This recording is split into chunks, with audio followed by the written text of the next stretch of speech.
All right, so we're picking up where we left last night. This is part 2 of part 1? Part 3 of part 1? Whatever it is. On to pharmacological methods of pain relief during labor. We have systemic analgesia, like narcotics. Sometimes we use a potentiator like Visceral or Phenergan or something with a narcotic, which is nice. But we can use Demerol. I've used, for women who are in early labor but really, really uncomfortable, what they really need is a good nap, I've used morphine. Nubain, Stadol is the medication I see most used as a systemic analgesia in labor.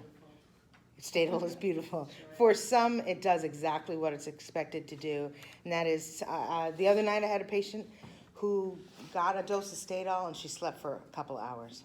I don't usually see quite that good a result, but sometimes it just takes the edge off and relaxes the patient enough so that they can progress in labor and get to the next stage successfully.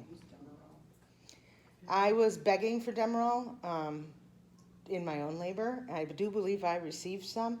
All it did was drug me up enough so that I couldn't handle the pain. Like, it didn't actually make me... You couldn't complain about it to them. Right. I was so drugged up I couldn't complain. Mission accomplished for some, yeah. So systemic analgesia, first and foremost, is easy, right? It's easy to get into mom, and it might just be what she needs to relax and progress in labor. As I mentioned, mixing narcotics with potentiators is a great idea. The issue is all drugs cross the placenta. So if we're giving mom Demerol, we're giving baby Demerol. All right, so is that okay? Well, if we know mom's going to not deliver for several hours, then baby gets a little sleepy while mom is sleepy, and then it wears off and we move on. We have had patients relax enough and then, but deliver much quicker than we expected. So the baby is at peak Demerol when it's born. Trouble. That's trouble. We're going to give baby Narcan, which is what we do, to counteract the fact that it got a dose of Demerol in labor. Does that mess with their APGAR score? Yeah, pretty much it does. But if it's truly just a narcotic-induced respiratory depression kind of thing, then a small dose of Narcan takes care of it, and by the 5-minute mark, they're okay. The issue is the timing, plain and simple. So systemic analgesia is good, it's quick, it's easy to administer, but it has its drawbacks because it does cross the placenta. So baby's getting a dose of whatever we're giving mom. If baby's already struggling, we don't really like what it's doing in terms of watching the heartbeat, then we're not going to put added stress on the baby by giving it some Demerol. So that's an issue. The other issue is the timing. We give baby Demerol, and if our timing was off or things moved along much quicker than we expected, baby's born at the peak of that Demerol, we have a baby who doesn't particularly want to breathe. So those are some disadvantages, I would say. But otherwise, it's not a bad idea for some patients. As I mentioned, the Stadol in particular is what I see most given if we're giving a systemic analgesia, is Stadol. Was Nubain kind of the same? Nubain is a Stadol-like drug, yeah. Do they give, so I've never seen Stadol except for like when I was like, so is it only for pregnancy? In my world, yes, Okay, but because I was that's gonna say you don't see it anywhere else. no. I've never seen anywhere else, but guess what? My world is OB, so Right. so I don't know. I don't know. Yeah, We should text my daughter and ask if they give it in the ER. Okay. I don't know. Yeah. Okay. That's a good question. Because I know Demerol, like morphine. all Yeah, the other ones, those yeah, Nubain but- even, I think, but yeah, but I've never Stadol, seen, I've never. That's the yeah. only time I've ever seen it Mhm. as anybody that's pregnant or talking about Right. delivery and stuff. So I just wondered if it was just solely like an OB one. Maybe it's just most popular there. I don't know. Okay. Barbara's looking it up, so that's cool. So the potentiator, first of all, we can give it IV or we can give it IM, most of these medications. Oftentimes what we'll do is we'll split up the dose. Give half of it IV for quick results, and then the other half IM for the more sustained effect. Throw a potentiator in the mix means we don't have to give as much narcotic and we can give more potentiator. Last night I talked about fear and its effects. Fear, anxiety, nausea, all pretty common things in labor. So but these potentiators can help with anxiety, can help with nausea, and can lower your dose of narcotic with the same effects. Yes? It says Stadol is used as part of an anesthesia for surgery or during early labor. Can be used for severe pain, like across the board too. Nasal spray, liquid. Nasal spray, that's an interesting idea. Grab some of that. Thank you. You know what? Spinal is used in a compound for migraines. That's where I've seen it. It's Okay. Butorphanol, I think it's something. actually whatever the trade name is Stadol, the generic or whatever. I think it's butorphanol. Okay. So potentiator, quite helpful in doing what it needs to do in terms of, like I said, relaxing, decreasing anxiety, and any nausea that might be present. Yeah, I'm so sorry. that's okay. So this crosses the placenta. This also as crosses well. the placenta. So does this affect the baby? Not as in well the as same the- not in the same way. It's more the narcotics that we're concerned about. Okay. But when we give a potentiator, most often we are cutting the dose of the narcotic, so Okay. it's helpful in that respect. Okay. Other meds we need to keep track of, naloxone or Narcan, because some moms surprise us and that 25 milligrams of Demerol worked a little too well. So we're gonna have some Narcan nearby for mom, and certainly the baby dose of Narcan in case delivery occurs much quicker. That's part of our neonatal resuscitation protocol. Can the baby get Narcan through the mom? Would it have the same effect if she? I suppose so. If we're giving Narcan to mom, and we've given it in time, because it takes a while before it crosses the placenta, I suppose then it would. Oftentimes I've seen Narcan given more on baby when we were, well, I guess she relaxed enough to have her baby sooner than we expected. Honestly, I don't see a lot of narcotics given in labor other than Stadol much anymore because of the ease of some other kinds of anesthesia. So we're going to have a Narcan nearby. Zofran, again, because nausea and vomiting is a common reaction to progressing labor. Sometimes what mom needs is just a good nap.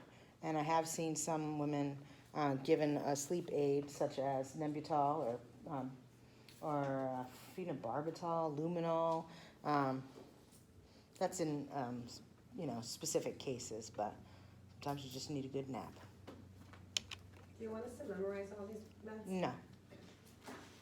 I want you to be familiar, particularly with the Stadol, just because it is a very common, probably the most common, in my experience, the most common systemic analgesic agent given during labor. Then you have your regional anesthesia. A lot of people are quite thankful for the regional anesthesia. This includes epidurals and spinals. The epidural has saved a lot of women a lot of pain and may have led to a successful delivery that might not have otherwise happened. So it requires an anesthesiologist to do it. That's the first and foremost. But once the epidural catheter is in place, it's a relatively wonderful way to deliver pain relief to the patient through anesthesiologists. Any medication in an epidural during labor is considered anesthesia. After the delivery, if the epidural is still in place, like some orthopedic surgeries, as well as very rarely, but sometimes after a C-section, they might have kept the epidural in place. After delivery, it's considered analgesia, and we can, as nurses, follow orders and adjust the pump and stuff. But during pregnancy, it's anesthesia. Make sense? So during its anesthesia, so you have to have an anesthesiologist. The anesthesiologist is the only one that who can touch. increase the dose on the epidural pump. But then once they deliver, it's. Once they deliver, and like I said, we don't use that so much post-op in, or postpartum in OB, but I have seen some, I think it was mostly orthopedic surgeries, use epidurals for post-op pain. And at that point, it's analgesia, so the nurse can adjust the rate based on the doctor's orders. So they do a local numbing of the chosen spot in the back there. It's usually, we are going between T10 and S5. And so they numb up the back. It's a pretty big needle that they're using to introduce into the epidural space. Once they get into the space and they've confirmed that they're in the right space, then they thread a catheter in, remove the big old needle, secure everything, and it stays in place for as long as we need it. It's a very good, who's had an epidural? Yeah, so you're probably pretty big fans. I mean, yeah. This is just for those who need a picture. It does appear to be quite a large needle that gets in, and that's usually what gets people a little lightheaded if they're witnessing the whole event. That's why oftentimes support people in the room, or nursing students for that matter. Yes, bless you. Yeah. People have passed out watching placement of an epidural, simply just because it is a little, whew, you know, and people forget to breathe. She went back in to see the C-section. Yeah. She passed out during the spinal, and she. Yeah, we had a one of your classmates was in watching the administration of the spinal anesthesia prior to a C-section. It was just a little too much, and I don't think she actually passed out, but she was heading in that direction. So she was tended to, and then once she felt better, she actually came in and watched the C-section without any incident. It was the spinal. So it is intimidating. So I can tell you a story. My son, when he had his PICC line put in, the father went into the room, kind of similar, right? It's kind of a big thing. We hear crash, pew, pew, all the tables going all over the place. The father passed out watching the needle go in, so it's very common, I think. Yeah, I think you're right. Yeah.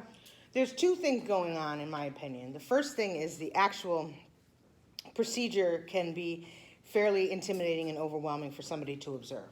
The second thing is, for the support people, fathers, spouses, loved ones, they're watching it, this intimidating, overwhelming procedure done on their loved one.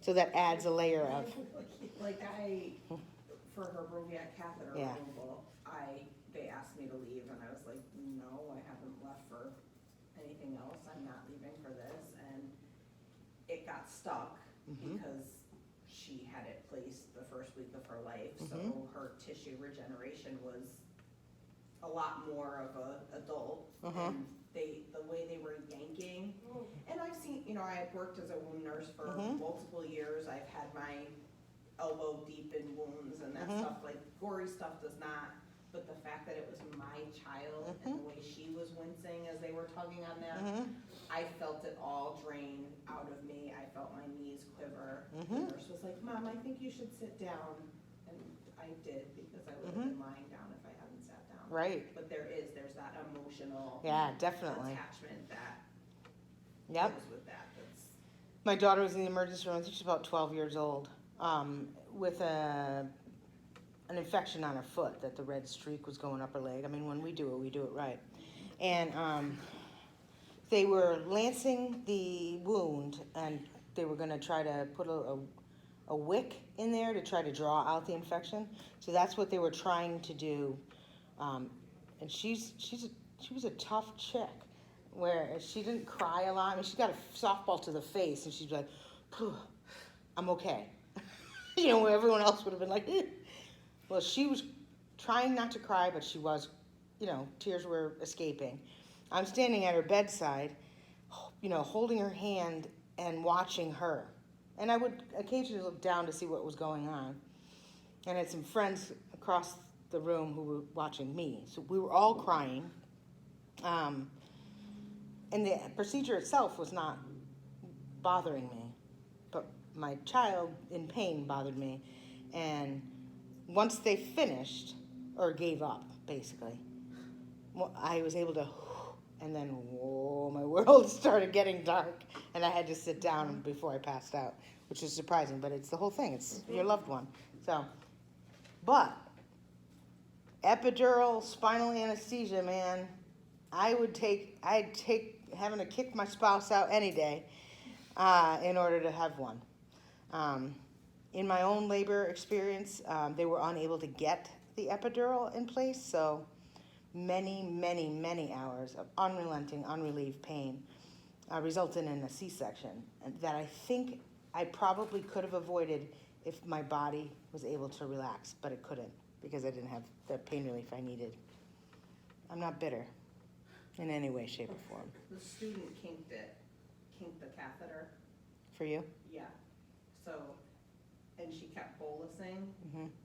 And so when they pulled it out, all those boluses, like at one point, so I heard the anesthesiologist say, she was like, "You didn't bolus," like she was bolusing with the medication instead of the normal saline. She hadn't changed over. So when that pulled out, I was high as a kite. Like I was, so I don't know if they did that on purpose to shut me up, or if she really didn't she didn't change the right syringe to continue to try to bolus. So they had to pull it out, and then the anesthesiologist did the procedure all over again. Yeah. It wasn't a fun procedure. No, but you got yourself an epidural. I did. My Eventually. BP dropped. I Mm-hmm. had to get some other medication to get that back up. Yeah, which is actually what we'll talk about next. So epidural is great once it's in place because the medication we're using for pain relief does not cross the placenta. It stays within the epidural space. So it's great, right? Baby's not feeling any effects of it, but mom is, right? Good stuff. Excellent form of pain relief. Once it's in place, it's easy to administer medications with certain complications, it's trouble. But we do need anesthesiologists present and in-house the whole time. And it's the anesthesiologist that controls the dosing during labor because it's considered anesthesia. All right? Some might consider this an advantage, some might consider it a disadvantage.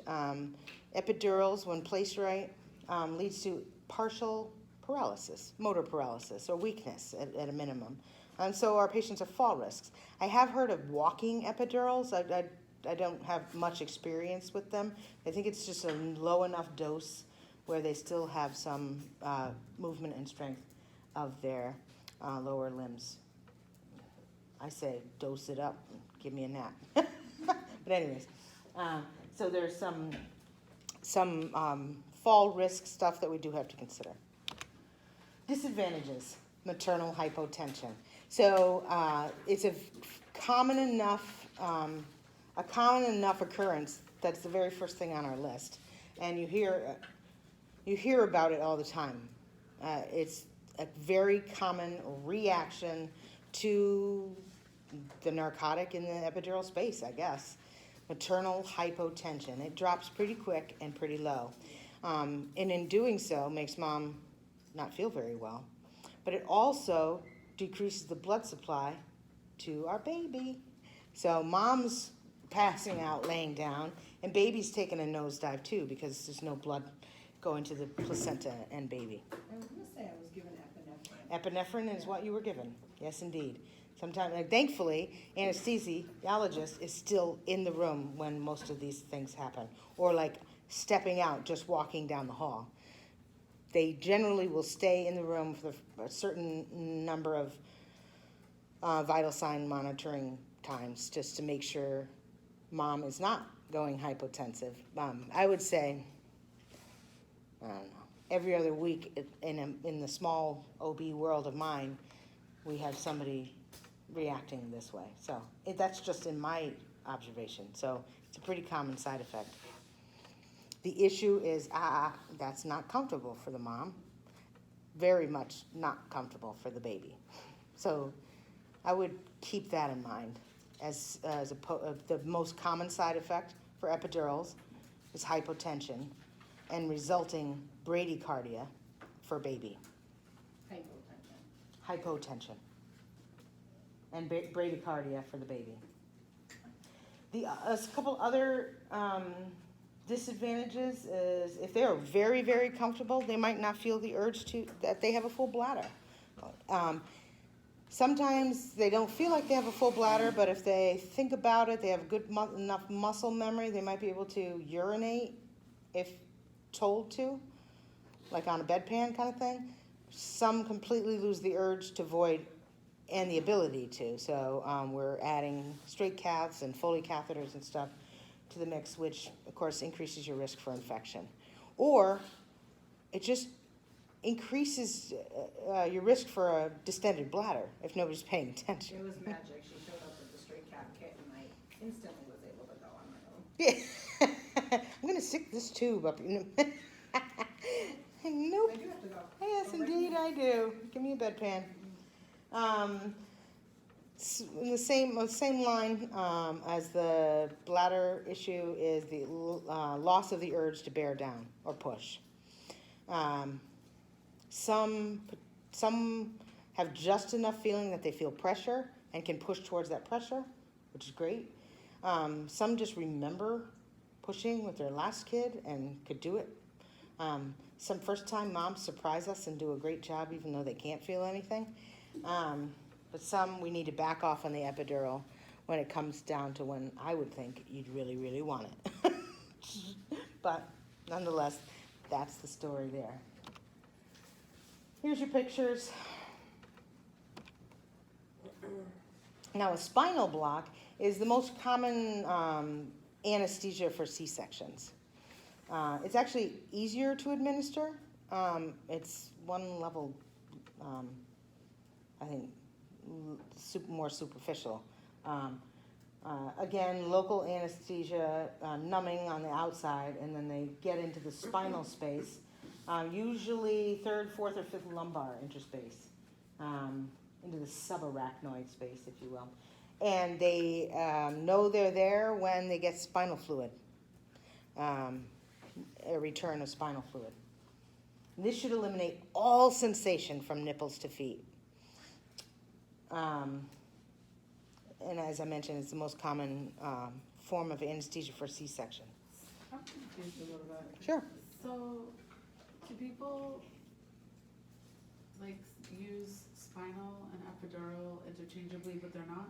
Correct. Okay, because I was like, I will say that some women who have an epidural during labor, and if they end up having to go to C-section, the anesthesiologist will just give them a walloping dose through their epidural. A very high, much higher dose will acts like that. provide the same effect. But they have to carefully monitor the heart. Absolutely. Well, that and anything, anything can happen when you're, increasing a dose like that. Sometimes it doesn't cover completely, so they're very careful to ensure that the patient is truly numb before proceeding.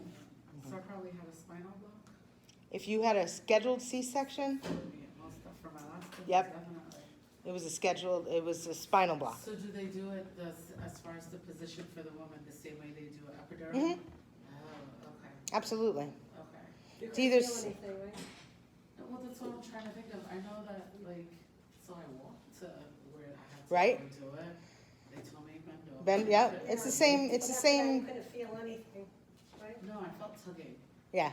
That's all I remember, like, I Uh-huh. know I felt tugging. That Yeah. epidural, I could feel everything. I could feel the bear down, everything. Oh, I had just the right amount, Mhm. perfect amount. I was so lucky. that is nice. The spinal should provide a more thorough numbing. Yeah, Yeah. so, okay. Do they get the local on their belly too, or they just? Not if, not if they've, I don't know, to be honest with you. Some doctors might, not on their superficial skin, but maybe as they go deeper, some might throw in some lidocaine or novocaine. I don't know for a fact. I wouldn't want to say, no, they don't, Yeah, yeah, but, yeah. Is it the same, sorry, that's okay. is it the same medication? It's. or I is it- believe so. Okay, but Yep. so the difference between them is where it's given. So one is the Yep. epidural space and one is the subarachnoid. Yep. Okay. Yeah. Different parts of the. It's Oh. usually in a slightly different Lumbar. location, yeah. Okay. A little higher. I was like, maybe I remember. Yes. Obviously, the advantage is, again, no medication going to baby, Yeah. which is nice. And mom can remain alert and cooperative during the birth of her child. Mm. All right? That's huge, in my opinion. Great muscle relaxation, that sort of thing. Disadvantages? Hypotension, fetal bradycardia can happen with this as well. One of the disadvantages that's listed in your book and here on the slide, because I'm trying to be consistent, is increased operative delivery. Well, they're using the spinal block for an operative delivery, so I'm not really sure that's a disadvantage, it's just the obvious. Well, I gave you a spinal so that we can do a C-section. Yes, it's definitely increasing the risk of your method of delivery. I don't know. But anyways, I'm trying to be. So is hypotension, fetal bradycardia for the spinal block the most common side effect as well as like with the epidural, or it's different? I would say so. The only issue, there's two issues there. Okay. Anesthesiologist is the one measuring, and we're not. He might see a dip in the blood pressure, give the medication. We are carrying on, getting ready for the delivery, and probably it's not that as big of a deal when you're in the OR and the anesthesiologist is right there and we're hooked up to all the machines and stuff like that. The baby's almost out, so they just get the baby out. We're not on a fetal monitor the way we are, right? So, Okay. so it probably happens just as frequently, but It's less of a risk because there's more people there to do not necessarily less of a risk, but we are about to deliver the baby. Okay. So maybe even the hypotension occurs just as the baby's delivering. So there's that. There's also what you don't know. You know, if we don't have the mom on the monitor because they're currently getting into her abdomen, then we don't know about the bradycardia. The anesthesiologist is handling the hypotension with IV meds and stuff at the head of the bed, and we're just getting in and getting the baby out. And so it seems like there's less hypotension, but I'm sure there's not. Okay. It just doesn't cause as big a deal as when you're in the delivery room. So spinal block is only given for C-sections, right? Not for vaginal birth? I have seen, if somebody just truly needs regional anesthesia, they're just too uncomfortable to proceed with a vaginal delivery. I've seen anesthesia do a mild spinal for the quickness effect of it, and just enough so that they are able to be comfortable enough to push out a baby. Yeah. Okay, so I'm just trying to figure out. But in general, frequency of epidural is takes longer to administer, to get into that space and to drop the catheter and all of that. Spinal is quicker. It's and it goes away quicker. Generally, they add the medication to the area, and they don't put a catheter in. They just put the medication in and get out. So I've seen anesthesiologists quickly give mom a little dose in her spinal cavity, if you will, to get her through that last bit that she needs.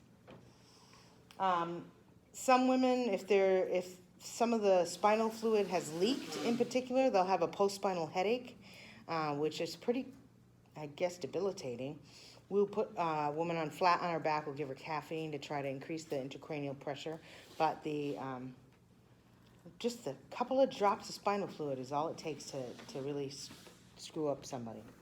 A couple of days later, when nothing that we've done has had any effect, we might do a blood patch, we call it. And it's literally taking mom's blood and, It could last for days. yeah. Yeah. That's when we intervene, and the anesthesiologist kind of puts mom's bloody fluids back into the spinal space to try to equalize the pressure. Bladder and uterine atony. Remember what atony means? No tone, right? So that's another long, not long term, but longer than the hypotension. We worry about the uterus relaxing too much after delivery and bleeding. And also the bladder atony can lead to some retention issues following delivery.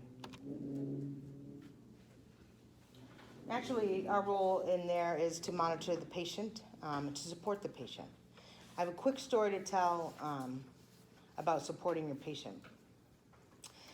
As some of you know, I had a rather long, arduous, painful labor without the ability to have an epidural.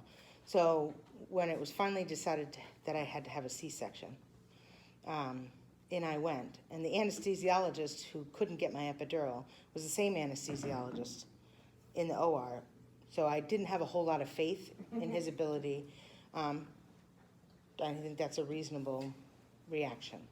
Even though in my head I knew spinals were easier, all of that. So I was in a exhausted, physically depleted, emotionally depleted state by the time I got to the OR. And I was kind of pissed off at the anesthesiologist, quite frankly. Anyways, I get in there. Now, I'm a patient on the OR table in the very same OR that 4 weeks before I was a nurse in, right? And then I returned to afterwards. So I knew the players. I knew what was going on. But in my emotionally and physically depleted state, that went out the window. A, keep that in mind. B, I was so uncomfortable for so long that I lost my perception of feeling. So, this man who I did not trust very much gave me my Spinal. I had some open nerve kind of feeling, exposed nerve kind of feeling, and then whoom, nothing. So I had been in pain for so long that I could not perceive whether I was just not in pain or numb. It was very weird. I knew that I was no longer in pain. I knew that. But I could not tell if I was numb. So they start, strapping me down, and the drapes are going up, and I know what they're doing because I knew what was happening on the other side of the curtain. But I went into full-on panic,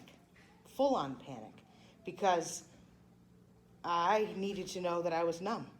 I needed somebody to just pay attention to the patient on the table.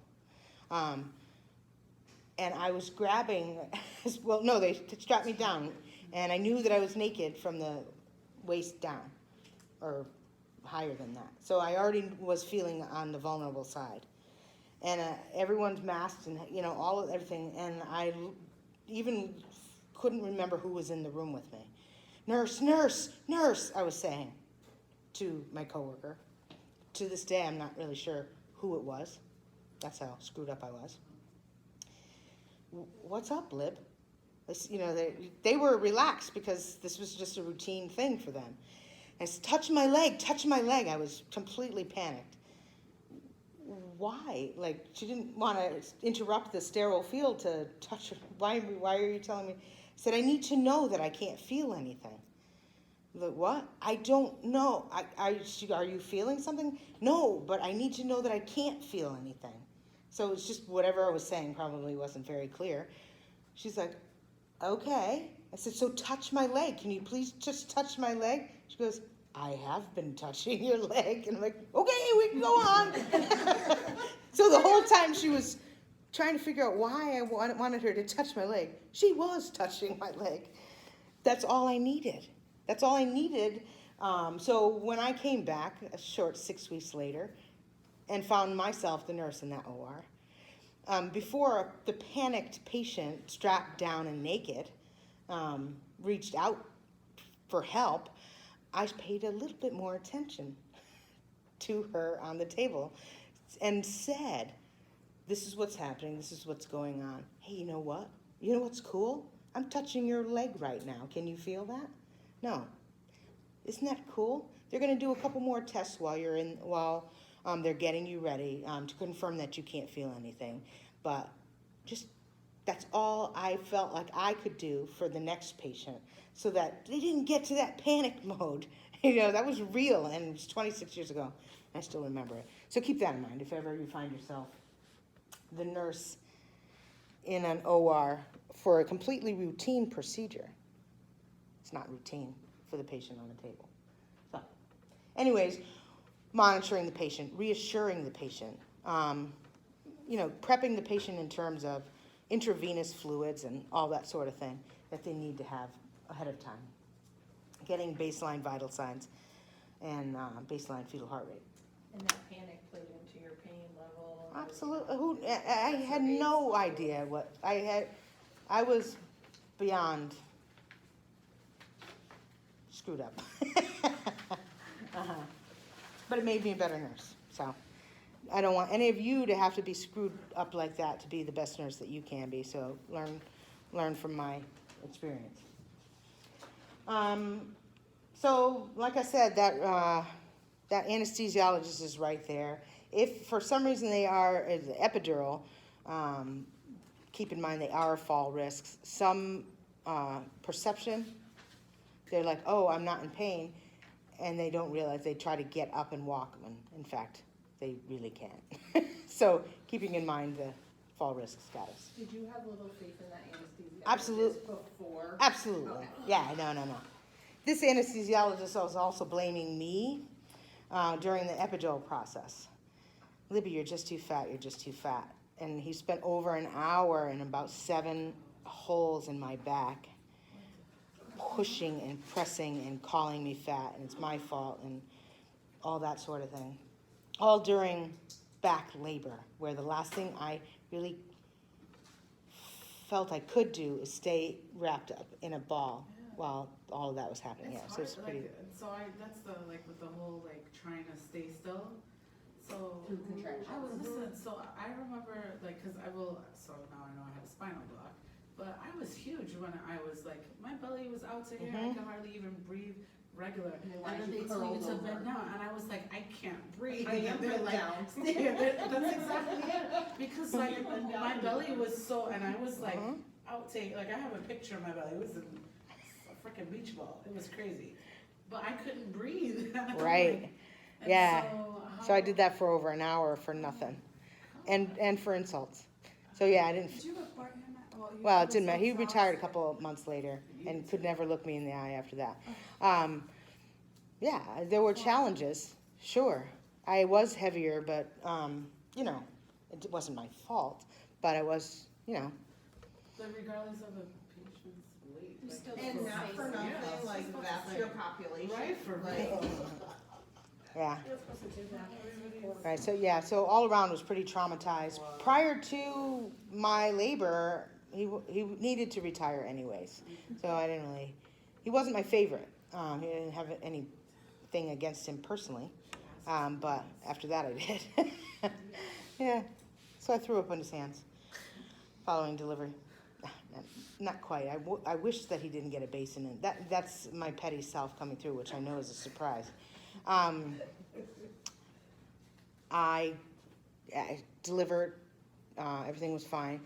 They were putting me on I remember them lifting me up off the OR table and putting me on the stretcher or the bed or whatever, and all of that jostling around. When that's another vulnerable place. You're completely numb, you cannot move, and you're laying on your back. And I could feel, I knew I was going to throw up. You know, the mouth is starting to water and all of this. Again, this is just a good lesson for you in your nursing. And nobody's paying attention to you really, because they all have their role, except for the anesthesiologist. And I said, I'm going to throw up. He said, no, you're not. Oh, yes, I am. Oh, yes, I am. And I wrenched my head around because I couldn't move my whole body. And unfortunately, he did get a basin under there. I was really hoping it was going to be his hands. I threw up. That's my petty self talking. But nonetheless, and I don't know what he gave me, but I had been yelling a pretty good blue streak at him prior to all of that, when I felt that exposed nerve pain. I let a couple F-bombs fly his way, I suppose. And so I don't know what he gave me, but I'm sure he gave me some Zofran, and I'm sure he gave me a little something else, because I remember the bump going from the OR to the carpeted hallway, and then it was like I was recovering from general anesthesia. It probably was 2.5 days of being awake and in pain prior to that, but I was, yeah, like I woke up later, you know what I mean, like I was out. He probably, you know, get this girl to shut up. I was thankful for it, I'm sure. Needless to say, pay attention to the patient on the table, even when you have a lot of things going on. Even if you think it's somebody who knows what's going on because it's your coworker. It's a vulnerable feeling. For some of you might know, being strapped down, knowing you're naked in front of a whole bunch of people who you can't necessarily, you no longer can recognize, because all you see are eyes, and maybe not even that in your state. Not being able to move is a vulnerable position as well, especially when you know you're going to throw up and aspirate if nobody pays attention to you. So let that be a lesson to you, and be a better nurse because of it. I know I am. Anyways, once the comfort is there, particularly with an epidural, we got to make sure we don't have prolonged periods of time laying on one, numb body part. So we got to do frequent position changes, obviously monitoring the vital signs, keeping tabs on that blood pressure and the fetal heart rate. We don't want either of them dropping low. Keeping tabs on that bladder, emptying that bladder every couple of hours. Some institutions, just to avoid multiple catheterizations, will, once the patient is comfortable, will actually insert a Foley catheter and keep that in place until right before the delivery, and then they'll take it out. We also have to watch for signs of when it's time to start pushing. I like if a woman is nice and comfortable, I think it's easier on everyone, meaning the mom and the baby, to do what I call passive descent. So she could be fully dilated, and those contractions are still coming, and the contractions are just easing that baby lower and lower into the pelvis. So that when it's finally time to push, the baby is like pretty much at the opening. Love those. I think I feel a little pressure. You turn around and the baby's like almost crowning. That's a nice passive descent for the baby and for the mother's tissues to accommodate that. I felt like I was in some primitive, primeval thing that was just ripping it just felt like I was being ripped apart from the sides as she shifted into my pelvis. Yeah. Oftentimes, a woman's comfortable, and all of a sudden, something's changed. And it is because it goes from a visceral pain to a somatic pain. So where the pain receptors are, it goes from contractions and all of this up here to the pressure and stretching of your vagina. Yeah, the nurse had done an exam probably 20 minutes before, and I was like, no, something's happening. I know I've never been through, but something has got no, please. And She was like, honey, no, you're hours away. I said, get the doctor. Doctor came in about 15 minutes later and she goes, you're about to have a baby. Is everybody ready? That's when you catch the eye of the nurse.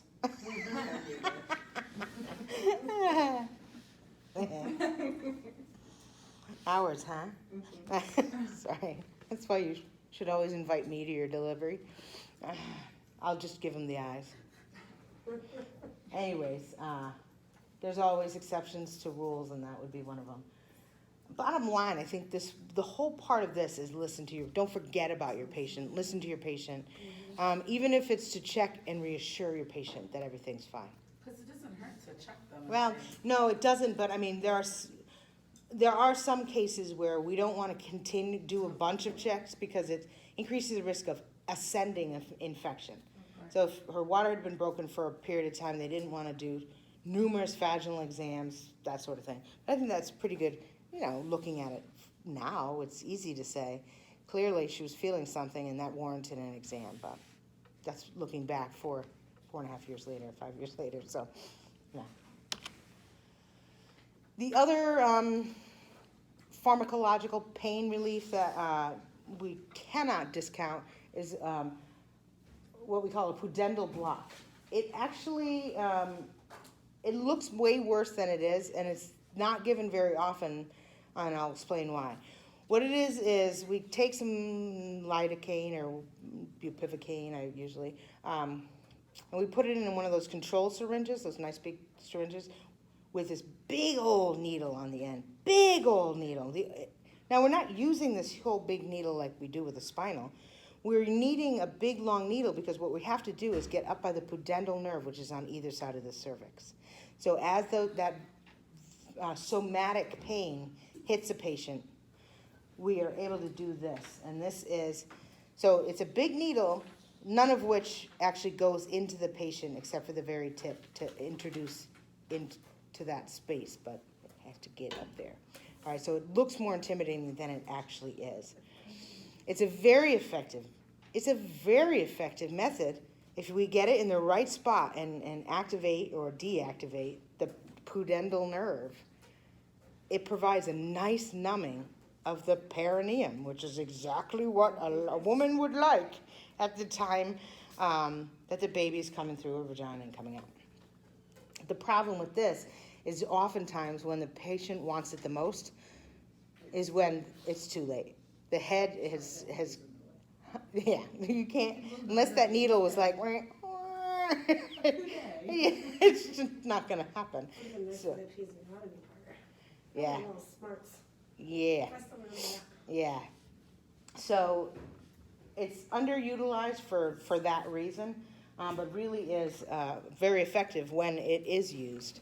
It's just, I can honestly say in my almost 30 years, I've only seen it used a handful of times, just because, maybe it takes a practitioner to say, hey, now would be the time, but minimal side effects, really minimal disadvantages, so it's pretty cool stuff, yeah.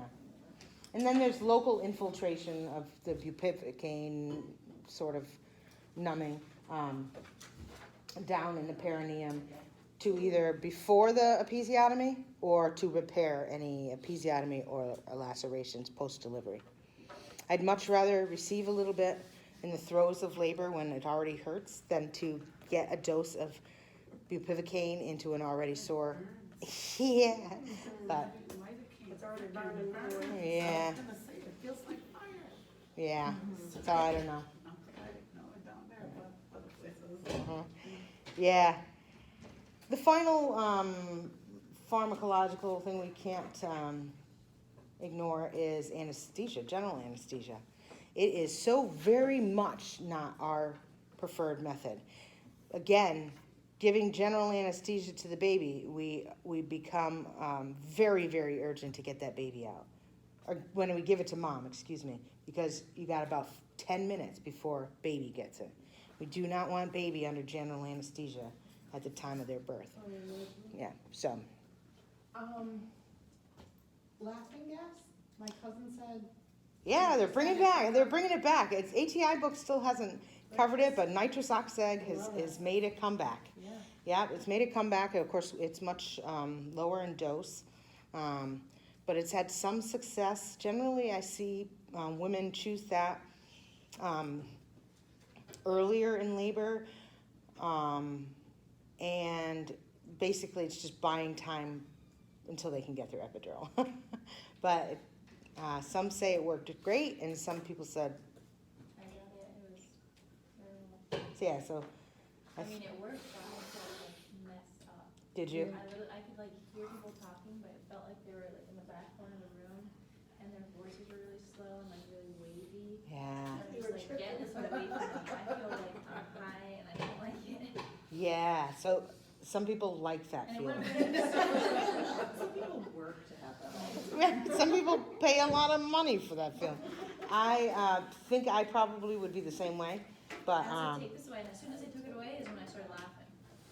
oh, so you actually did have some While laughing. he was doing the epidural, I was like, So maybe you just got, there's a fine line. The issue is it's very quick acting.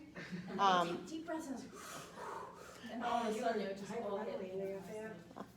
Wow. Not for me. Not for you. So, yeah, it's not for everyone. But it can't hurt to try. They find it doesn't work for them. They take it away, and it does leave the body rather quickly. Yeah.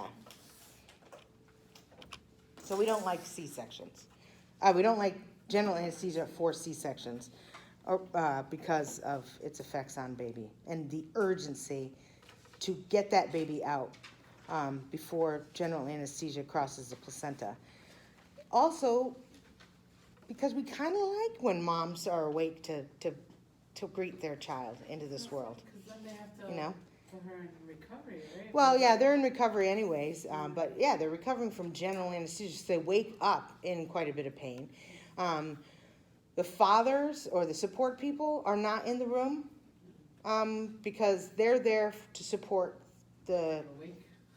adult patient, and if they're not awake, then they're asked to not be in the room either.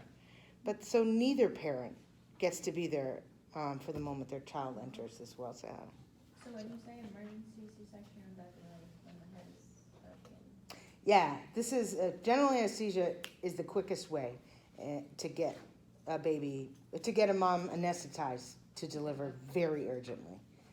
So there's certainly a place and time for it.